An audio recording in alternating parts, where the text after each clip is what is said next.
biko Igbo mụrụ nze m ọzọ ebe anyị nọ n'ụbọchị nke taa wala nke Perikome oke mmadụ n'ala Igbo.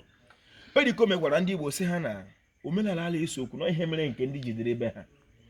Biko n'ụbọchị nke taa orie ndị iche orie ndị mmiri abịara m ịga ọfọ na nke Perikome. Ofe mbere ịga ọgwụla elu isi ndị dibịa nwa bekee medical doctor. Biko ọ bụrụ na ịbụ medical doctor n'ala Igbo, ọ na-eme inyocha onye Igbo ma onwe ihe inyotere gasị ala omenala nna ya, ọ ga-adịrị gị la ma ọgwụ aka m kwụbịa. Mana tupu m aga n'iru, o nwere ihe na-ewute m dịka onye Igbo. Ọ na-ewute m dịka onye Igbo la mgbe adịghị anya na homo ga-apụtawala afa.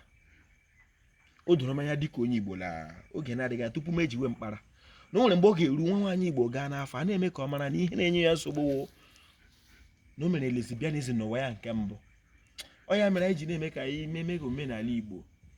Ọ ya mere anyị ji na-eme ka ememe ala Igbo, maka na o doro m anya dịka onye Igbo na ọkwa naanị omenala Igbo ga-eme ka ala Igbo dị mma. Biko bịa nso.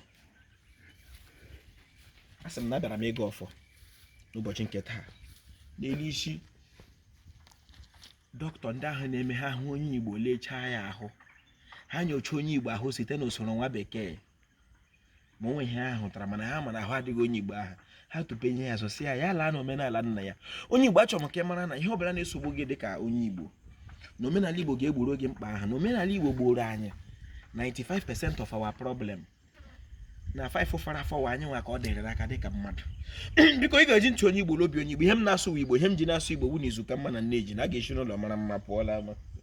Abụ m Mkpachukwu Ojiabọ, a na-akpọ m Ojiọfọ. Abụ m onye olu okoro nke dị na Ọmahịa n'ime obodo nke Chineke. Asị m na abịara m ịgọrọ ndị dọkịta ọfọ. Dọkịta Igbo ahụ na-eme ihe isi ike, ha sị gị laala omenala gị, ile ihe na-eme gị site n'ụzọ omenala. Asị m na ọ ga-adịrị ha mma n'Eke, ọ ga-adịrị ha mma n'Orie, ọ ga-adịrị ha mma n'Afọ, ọ ga-adịrị ha mma na Nkwọ. Asị m ndụ nka ndụ mmiri ndụ azụ mmiri atala azụ anwụ na. Asị m ebe ya bere ugo ya bere nke isi bebere nke ụkwa ya. Asị m ka ihu ọma anyị ka nka anyị na gị bụ nwa dibịa bekee na-eme na oshi ike gasị onye Igbo ya lagoji na omenala nna ya. Asị m na ọ ga-adịrị gị na mma. Ana m awa ọjị a n'elu isi gị n'ụlọ Perikome sị ya ma mma. Asị m ya gaziere gị.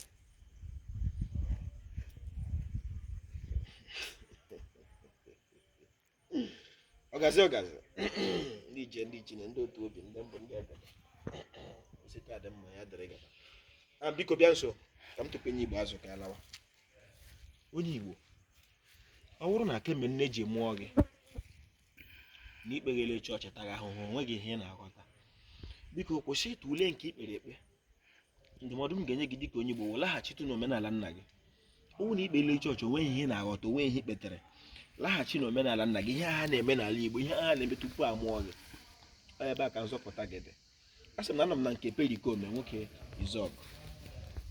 Izọgụ Sharo oke Igbo mụrụ nze m ọzọ. Ihe na-agagharịkwana otu ndị Igbo ga-esi mee ya ka ọ maa mma, otu anyị ga-esi chọọchị ahụ kere anyị n'ala Igbo ma chọta ya.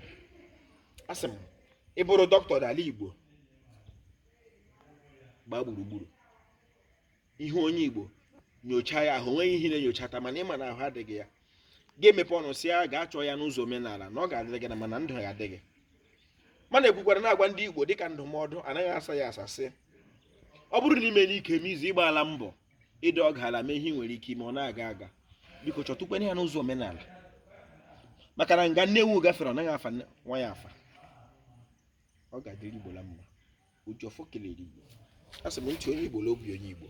Asị m iburu onye Igbo imele elu mala ikpele chọọchị, onwe ihe na-aghọta, onwe ihe ikpetere, ihe kala esiri gị ike, metụkwara omenala ka ọ dịrị gị na mma. Ojiọfọ kelere Igbo, ọ ga-adịrị Igbo la mma.